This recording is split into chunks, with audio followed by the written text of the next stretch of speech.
अध्याय 1। जन्मभूमि और प्रारंभिक संघर्ष। मंगोलिया का स्टेप एक विशाल घास का मैदान है जहां सूरज की तीखी किरणें पड़ती हैं और हवा तेजी से चलती है। यह कठोर धरती है जहां जीवन आसान नहीं है। मंगोल लोग खानाबदोश जीवन शैली जीते हैं, लगातार अपने अस्तित्व के लिए संघर्ष करते हुए।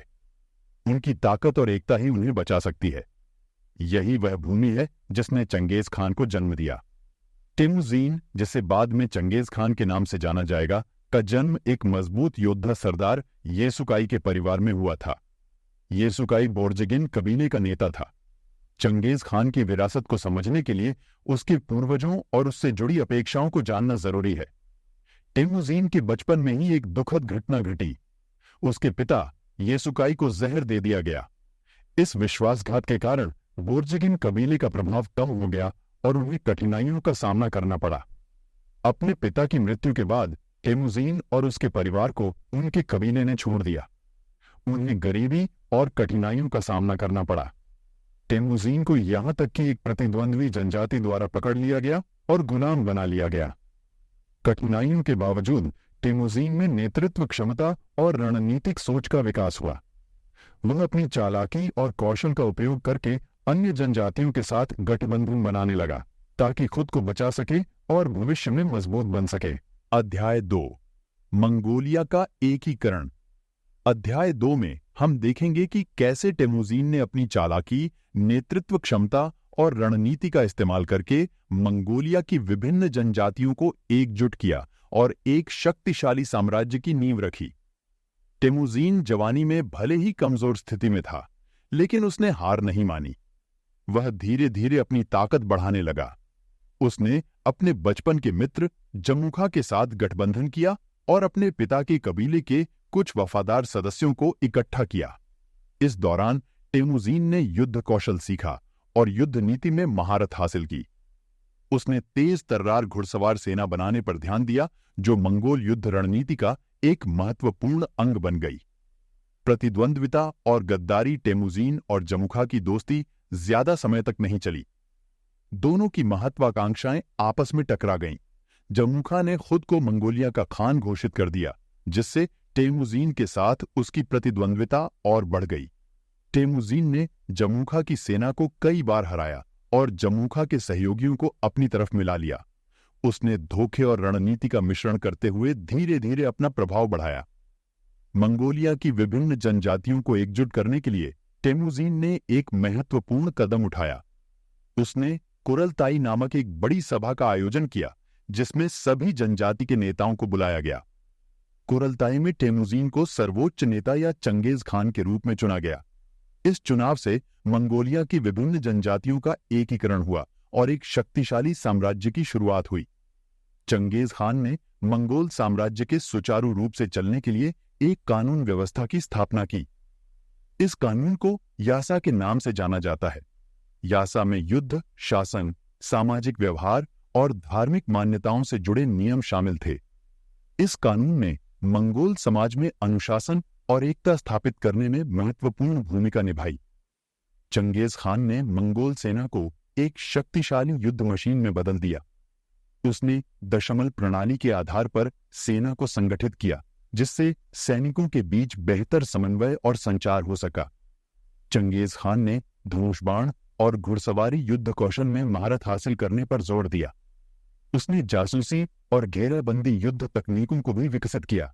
अध्याय 3। विजय अभियान।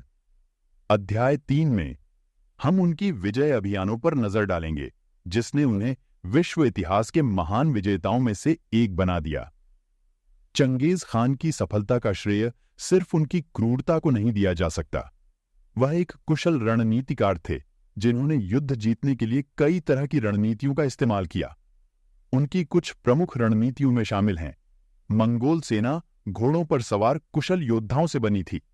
घोड़ों की गति और फुर्ती का इस्तेमाल करके वे जल्दी से दुश्मन की सीमाओं में घुसपैठ कर सकते थे और अप्रत्याशित हमले कर सकते थे। चंगेज खान ने अपनी सेना को दशमलव प्रणाली के आधार पर संगठित किया। सेना को 10, 100, 1000 और 10,000 सैनिकों की इकाइयों में बांटा गया था। इससे सैनिकों के बीच बेहतर समन्वय और संचार हो पाता था। चंगेज खान दुश्मन के बारे में पूरी जानकारी जुटाने पर बहुत जोर देते थे। वे व्यापारियों, दासों और यहां तक कि दुश्मन के सैनिकों को भी जासूसी के लिए इस्तेमाल करते थे। जमीन और दुश्मन की सेना की ताकत के बारे में पूरी जानकारी होने से उन्हें युद्ध की बेहतर योजना बनाने में मदद मिलती थी। चंगेज खान दुश्मन को डराने और उनकी हिम्मत तोड़ने के लिए मनोवैज्ञानिक युद्ध का भी इस्तेमाल करते थे। वे अक्सर क्रूर दंड का सहारा लेते थे ताकि विद्रोह को दबा सकें और दुश्मन को आत्मसमर्पण के लिए मजबूर कर सकें। चंगेज खान अपनी रणनीतियों को युद्ध के मैदान की परिस्थिति के अनुसार बदलने में भी माहिर थे। वे दुश्मन की कमजोरियों का फायदा उठाते थे और नई परिस्थिति के हिसाब से रणनीति बना लेते थे। चंगेज खान की विजय अभियानों में उनकी बेटियों ने भी महत्वपूर्ण भूमिका निभाई। उन्होंने कन्याओं की कूटनीति का इस्तेमाल किया। चंगेज खान ने अपनी बेटियों का विवाह आसपास के राज्यों और जनजातियों के शासकों से किया। इससे उनके साथ रिश्तेदारी बनती थी और गठबंधन मजबूत होते थे। ये गठबंधन युद्ध से बचने और व्यापार को बढ़ावा देने में मददगार होते थे। कभी कभी चंगेज खान अपनी बेटियों को दुश्मन के दरबारों में भेजते थे। ये बेटियां रानी बनकर रहती थीं और अपने पिता को दुश्मन के बारे में महत्वपूर्ण जानकारी जुटाकर भेजती थी। मंगोलिया को एकजुट करने के बाद चंगेज खान ने अपनी दृष्टि पड़ोसी साम्राज्यों की ओर लगाई।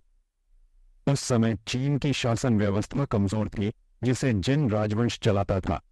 वहीं पश्चिम में ख्वारज़्म साम्राज्य भी मौजूद था।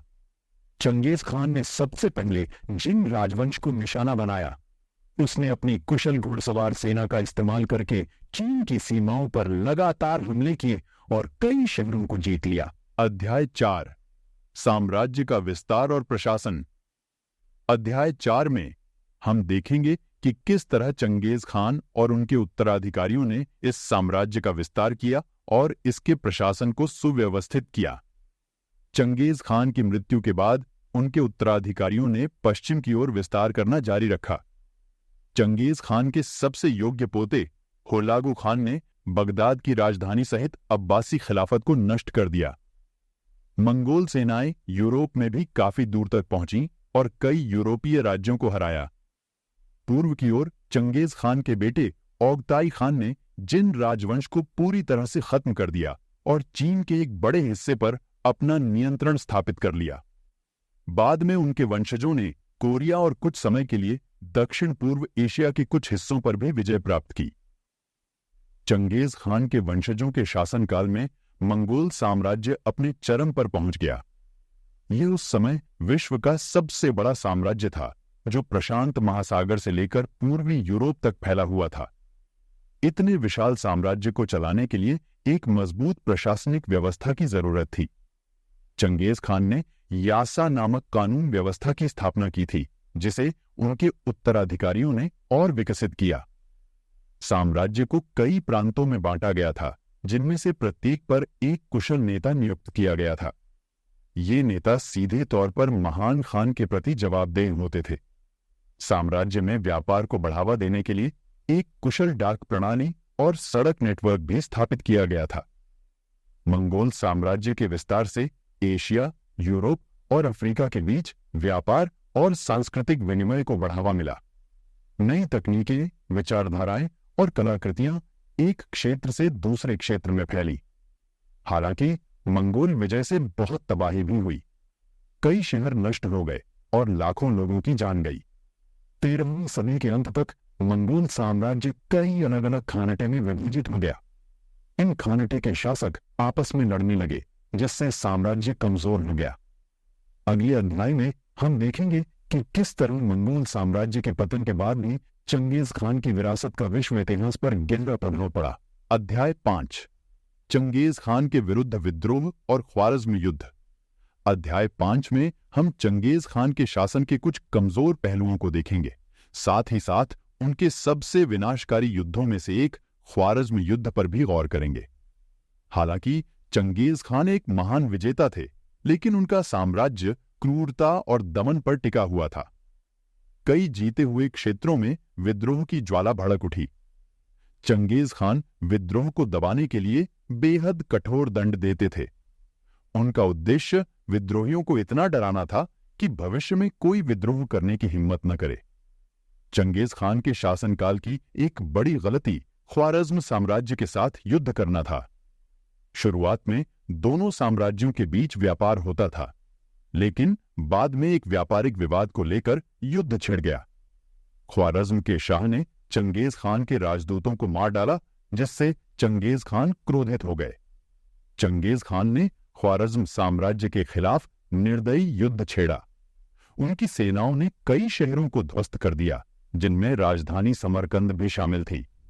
ख्वारिज़्म साम्राज्य पूरी तरह से नष्ट हो गया और इस क्षेत्र में भारी तबाही हुई। ख्वारिज़्म युद्ध चंगेज खान की क्रूरता का एक ज्वलंत उदाहरण है।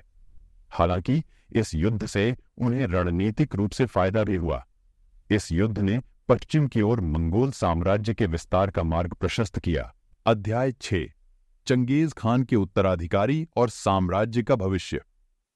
अध्याय 6 में हम देखेंगे कि चंगेज खान की मृत्यु के बाद उनके उत्तराधिकारियों ने विशाल साम्राज्य को किस तरह संभाला और अंततः यह साम्राज्य कैसे कमजोर होकर टूट गया।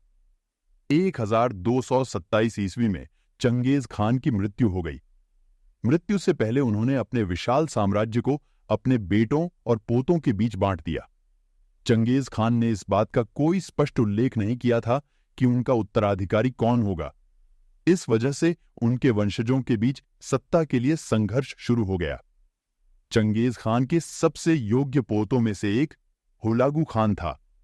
उसने पश्चिम की ओर विजय अभियान जारी रखा और बगदाद की राजधानी सहित अब्बासी खिलाफत को नष्ट कर दिया। उसकी सेनाएं यूरोप में भी काफी दूर तक पहुंची और कई यूरोपीय राज्यों को हराया। हालांकि साम्राज्य के अन्य हिस्सों में चंगेज खान के उत्तराधिकारी आपस में लड़ने लगे। यह आंतरिक कलह साम्राज्य के लिए कमजोरी का सबब बन गया।